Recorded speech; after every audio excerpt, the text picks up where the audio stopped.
We have a video by Simply Plain. This is the most bizarre ways people try to cheat death. Let's get it. Bryan Johnson is a tech entrepreneur who sold his company Braintree to PayPal in 2013 for $800 million. He used the money to start a program called Blueprint, built to reverse his aging. He spends about $2 million a year on it. He is the subject of the 2025 Netflix documentary Don't Die. Johnson hired over 30 doctors. They test his blood, scan his organs, track his body fat, analyze his stool, and monitor his nighttime erections using a device worn on his penis while he sleeps.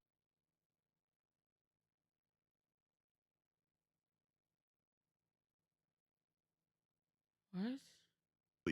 Every reading feeds into a system that tells Johnson what to eat, when to sleep, and how to move. He wakes at 4:30 a.m. and takes 111 pills before breakfast. Jesus. The diet is 2,250 calories of mostly blended vegetables, eaten before 11 a.m. He has followed whatever the system tells him for over 6 years. In April 2023, Johnson had his 17-year-old son Talmadge hooked up to a machine to extract his blood plasma. That plasma was injected into Johnson. Are you? What the fuck? Johnson then gave his own plasma to his 70-year-old father. After 6 rounds, Johnson tested the results. No benefits found. He stopped doing it. Johnson is 48. He claims his body ages at 0.69 years for every calendar year, meaning for every 12 months that pass, his body only ages about 8 months. His doctors say his fitness matches the top 1.5% of 18-year-olds. He does over 100 treatments at the same time. No one, including his 30 doctors, can tell him which ones are working. Serge Voronov. What the fuck?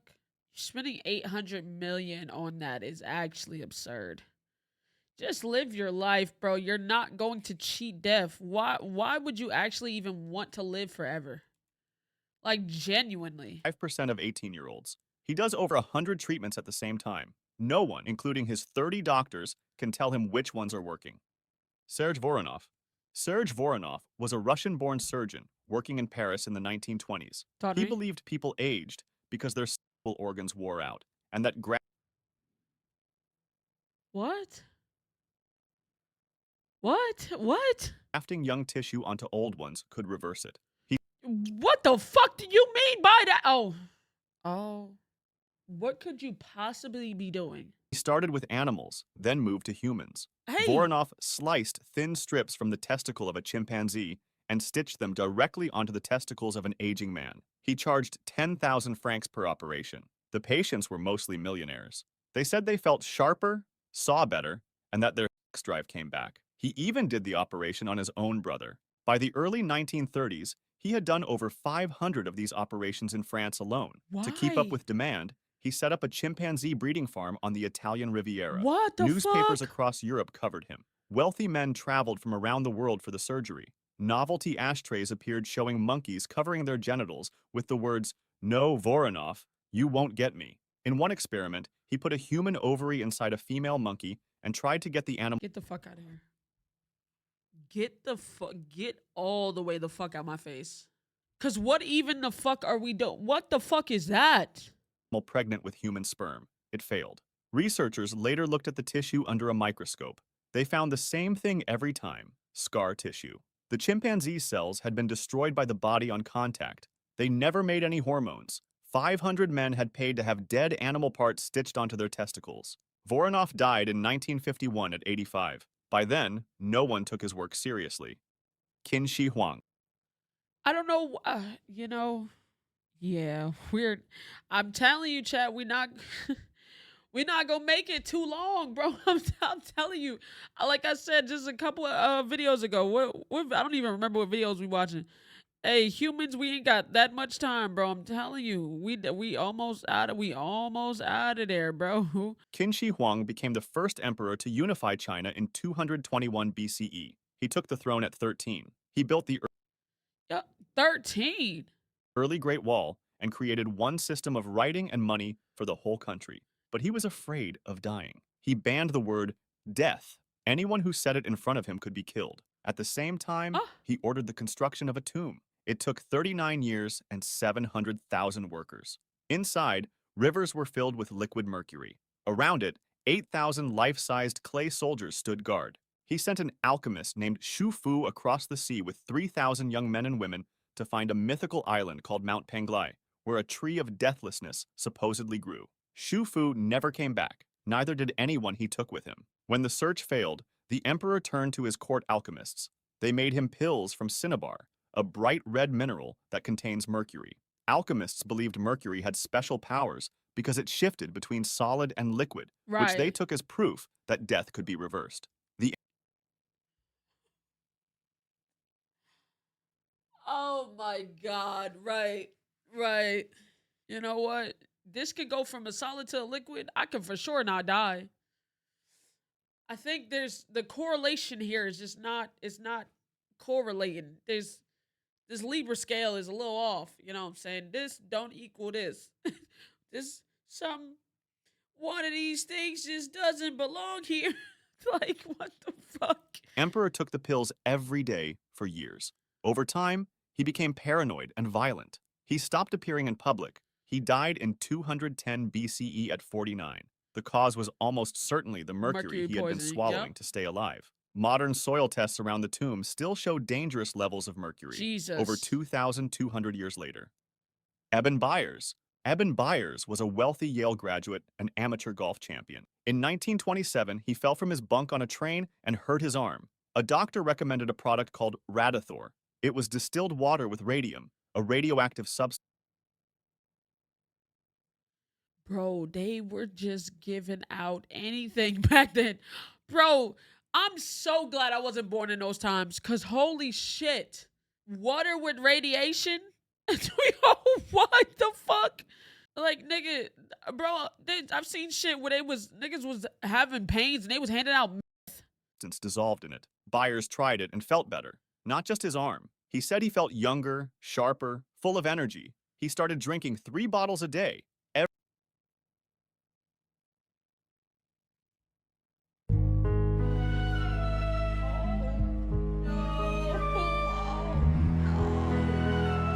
Hey, yeah, lock this shit. Hey, wrap this shit up. Oh, shit. Here we go again. You're cooked, buddy. You're cooked. Every day for nearly 3 years. An estimated 1,400 bottles total. He sent cases to his girlfriends. Some went to his racehorses. By 1931, his jaw had started to fall apart. Holes were forming in his skull. His teeth were falling out. All but 6 were gone. The radium had been building up in his bones for years, eating through them from the inside. He died in 1932 at 51. His body was so radioactive that he had to be buried in a lead-lined coffin. When scientists dug him up 33 years later, his bones were still giving off radiation. The Wall Street Journal ran the headline, "The radium water worked fine until his jaw came off." Byers was not alone in the radium craze. During the same period, companies sold radioactive toothpaste, radium suppositories, and a device In your ass? Oh, they had you putting it in your ass? Oh, no. Oh, no. What the fuck? called the radioendocrinator. It was a small pad laced with radium, designed to be worn inside a jockstrap pressed against the scrotum. It sold for $1,000. Modern testing shows it gives off about 1,000 times the radiation of a radium watch. John Brinkley. Yo. Radioactive balls and putting radioactive suppositories in your ass? Yo, they were really just trials and tribulations. No science, no nothing, no backing it up. Just, hey, drink this. Nigga jaw came off. Radio butt. Nigga's jaw came off, bro. What? John Brinkley was a doctor in Milford, Kansas, whose medical degree came from a fake school. In 1918, a farmer walked into his office complaining that he had lost his sex drive. Brinkley looked out the window at a goat and had an idea.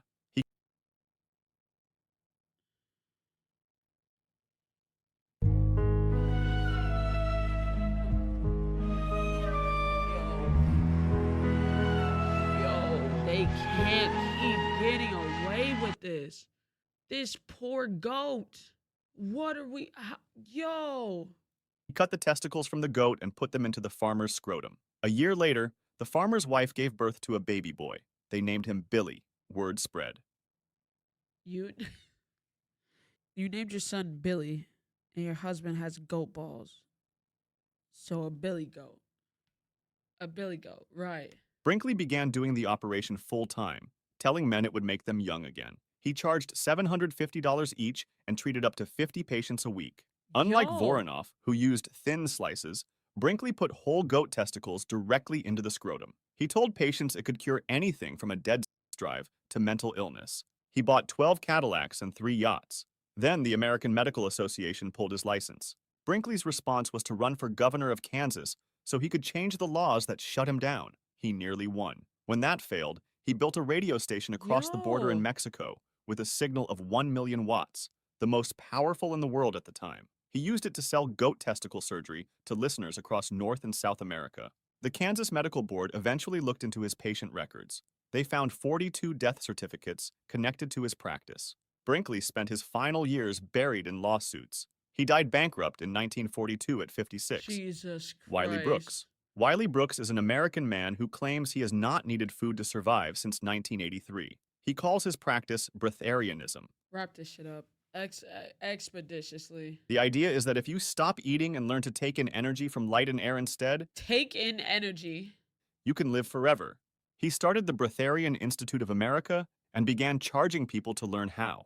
Workshop prices ranged from $100,000 to $1 million. You niggas is idiots. Oh shit. Here we You go again. niggas is idiots. Oh my god.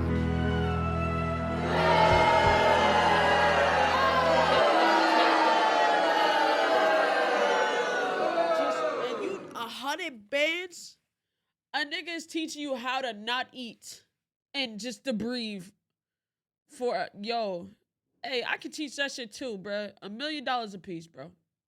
All I need is 50 clients. I'll teach you $1 million, bro. That's the cheapest I can go. At one point, he listed a package on his website for $50 billion. In the 1980s, Brooks went on television to promote his teachings. He looked healthy, spoke clearly, and told audiences he had gone years without eating solid food. People paid to attend his events. Then he was spotted at a fast food restaurant. Yo, you can't make this shit. What are we doing? What are we doing? Reporters found him at a 7-Eleven buying a Slurpee and a hot dog. On another occasion, he was seen leaving a McDonald's. Brooks did not deny it. He said a McDonald's double quarter pounder with cheese was one of the only foods that could put a person in line with what he called the base frequency of a fifth-dimensional universe. The Diet Coke had to come with it. Brooks said the two together created an energy that let the body go without any other food. At least 5 people have died following breatharian teachings from different leaders around the world. Brooks is still alive. He still runs the Breatharian Institute. No His fucking website shot. still lists workshops. The $50 billion package is no longer on it. The Jiajing Emperor. The Jiajing Emperor took the throne of China at 13. No fucking He ruled the shot. Ming dynasty for 45 years. For most of that time, he was trying to live forever. He turned to Taoist priests who told him they could make him immortal. Records from the time say the emperor and his chief advisor gathered 960 teenage girls and locked them inside the palace. The girls were fed nothing but mulberry leaves and rainwater so their menstrual blood could be collected. That blood Hell yeah. You know what? Yeah, my mama was right. It's the internet. It's this fucking phone. was mixed with mercury, arsenic, and lead to make a liquid the emperor drank every day. The priests also demanded tens of pounds of gold dust for their Hold on. menstrual blood could be collected. That blood was mixed with mercury, arsenic, and lead to make Period blood, mercury, arsenic, and lead. Mercury, poisonous, can kill you. Arsenic, poisonous, can kill you. Lead, poisonous, can kill you. With fucking... You know what? Hell yeah. Hell yeah. a liquid the emperor drank every day. The priests also demanded tens of pounds of gold dust for their rituals. In 1542, 16 palace women tried to strangle him in his sleep using a hemp rope. The knot slipped. He survived after being found unconscious for 8 hours. All 16 were executed by lingqi, a method where the body is cut apart piece by piece while the person is still alive. After the attack, the emperor abandoned the Forbidden City and moved to a private complex of palaces and Taoist temples designed to look like the mythical land of immortals. Court meetings stopped. So did contact with officials. The experiments continued. Officials who spoke against any of it were tortured or killed. The borders weakened. Mongol raiders reached Beijing. Pirates hit the coast. He died in 1567 at 59. The mercury had been building in his body for decades. Diane de Jesus. Poitiers. Diane de Poitiers was the mistress of King Henry II of France. She was almost 20 years older than him. In a court full of younger women trying... Nigga said, wait, chat. Nigga said, damn, you old. Second of France. She was almost 20 years older than him. Nigga said, damn, you old. Alright, bro. In a court full of younger women trying to replace her, she held her position for decades. The king signed his letters with both their names. He trusted her over his own wife, Catherine de Medici. In her 60s, Diane still looked young. A historian who met her 6 months before her death said her skin was white and smooth, and her hair was as fine as silk. She swam in cold water every morning and rode horses daily. Every day, Diane drank a liquid made with gold. Her doctors had told her that because gold never rusts or breaks down, drinking it could stop the body from aging.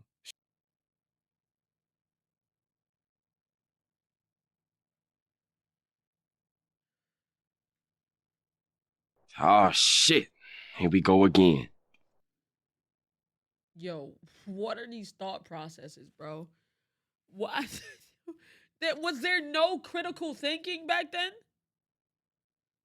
Was there no critical thinking at all? She did this for years. In 1559, Henry died in a jousting accident. Catherine de Medici immediately forced Diane out of court. She spent her last 7 years in a castle Henry had given her. She kept drinking the gold. She died in 1566 at 66. In 2009, French scientists examined her remains. They found gold in her hair at 500 times the normal level. Her hair had turned golden from the metal. Her bones had been breaking down from the inside. The scientists said the gold was the most likely cause of her death. The Jesus. pale white skin that made her famous at court was a sign of gold poisoning. Oh, wow. Brown-Séquard. Charles-Edouard Brown-Séquard was a 72-year-old scientist in Paris. Okay. In 1889, he crushed the testicles of dogs and guinea pigs into a liquid, mixed.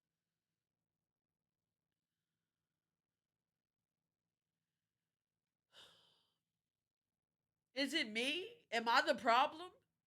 Is it me? Am I bugging? What the fuck was the critical thinking back then? And why? Thank you. Why is it always fucking balls? It's either you cut a little piece of the balls or you take the balls, put it in somebody else's balls. And now you crushing the balls for juice. Right. You know what? Hell yeah. For sure. For sure. For sure. In blood and semen from the same animals and injected it into his own body. He did this 10 times over 3 weeks. He believed it would make him young again. He then stood before a room of scientists and told them what happened. His stamina had gone up and his bowel movements improved. His stream of urine, he said, had grown longer and more forceful. He presented it as a major discovery. He gave the formula away for free so any doctor could use it. The room took him seriously. Within months, over 12,000 doctors across... GG's. Oh my God. Where? Critical thinking. Hello. Critical. 12,000 of you niggas? Europe began giving the same injections to their patients. In the United States, a baseball pitcher named Pud Galvin took the fluid before a game for the Pittsburgh Alleghenies and threw a shutout, meaning the other team never scored. He became the first athlete in history to take a drug to boost his performance. The drug was crushed dog testicles. Brown-Séquard introduced the idea that testicles held the secret to youth. Voronov and Brinkley took it further. Scientists later recreated his formula. The amount of testosterone in it was 10,000 times too low to do anything to the human body. Everything Brown-Séquard and those 12,000 doctors saw in their patients was the placebo effect. Just nut juice. Just offering and giving up nut juice for no fucking reason. Died in 1894, 5 years after his announcement. He was 76. Bart Huges. Bart Huges was a Dutchman who believed he knew why the brain ages. His theory was that when a baby is born, the skull has soft openings that let blood flow freely to the brain. As the skull hardens and closes... I know you fucking lying. I know you fucking lying.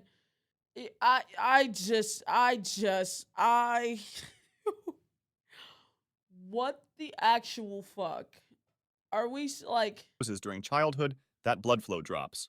The brain gets less oxygen. It slows down. Aging begins. Huges decided to open his back up. Right. Right. In 1965, he took a dentist's drill and bored a hole into his own head. He did it at home with no medical help. The whole thing was filmed. He believed the hole would let more blood reach his brain, keeping it in a younger state for the rest of his life. Afterward, he said he felt a permanent high. His thinking was clearer. He spent years trying to get the medical world to take the procedure seriously. They did not. 5 years after Huges, a British woman named Amanda Fielding did the same thing Of course you would. Of fucking course you would. Because why would you not? to herself. She also filmed it. She then ran for a seat in the British Parliament. Twice. Both times, she wanted the government to offer the procedure for free through the public health system. She lost both elections. There Thank is no God. evidence that drilling into a healthy skull does any good. It leaves a permanent weak spot in the bone that can lead to infection or brain damage. Huges never stopped believing it worked. He died in 2004 at 70. Bukai. Bukai was a Oh Buddhist my monk in God. northern Japan. In 1903, he completed a ritual that had been banned by the emperor 24 years earlier. It was called Sokushinbutsu. The goal Fuck is was to that? turn his body into a preserved object that would never rot. He was the last person to do it. The process took about 3,000 days. For the Damn. first 1,000, Bukai ate only nuts, seeds, and berries while exercising to burn off every bit of body fat. During the next 1,000, the diet dropped to tree bark and pine needles. Right. Because, like, why wouldn't you just take a fucking bite out of a tree? For sure. Toward the end, he began drinking tea made from the sap of the urushi tree, which has the same poison found in poison ivy.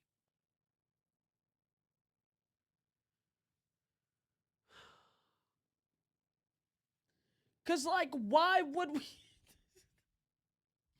Bro, this is doing nothing but aggravating me.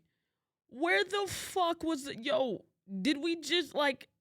Why are we so fucking stupid? Like, I get it. You know, we didn't have as much technology or smarts.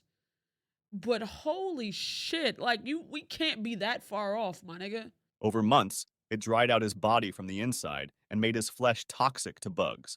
In the last stage, Bukai was sealed inside a stone chamber barely bigger than his body, 3 meters underground. He had a small air tube and a bell. Each day, he rang the bell once. The other monks listened. When the bell stopped, the air tube was removed. The tomb stayed sealed for another 1,000 days. When they opened it, his body had dried into a mummy. He had succeeded. The mummy can still be seen. Of about 100 monks who tried this over the centuries, only 16 to 24 made it. X-rays of some who failed found river stones in their stomachs. They had been eating rocks in the dark, underground, still ringing the bell.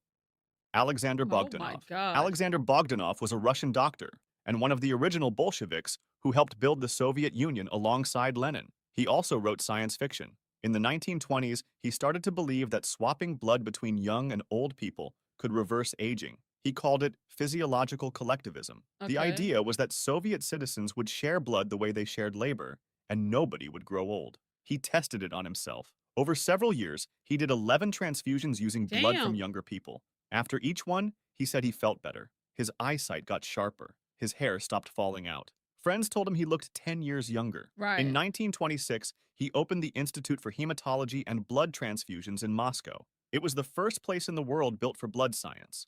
Even Lenin's sister took part in his program. Others lined up to join. Bogdanov believed he had found the answer. In April 1928, he did his 12th transfusion. He swapped blood with a 21-year-old student. The student had malaria and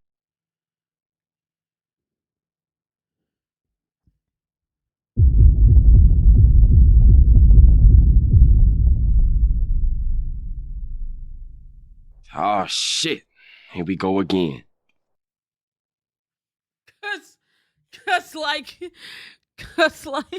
why not? You feel like, cause like, why the fuck would you not, right? You know, you know. tuberculosis. Nobody knew. The student who got Bogdanov's healthy blood made a full recovery. Oh. He lived into the 1980s. Bogdanov got worse quickly. He died 2 weeks later at 54.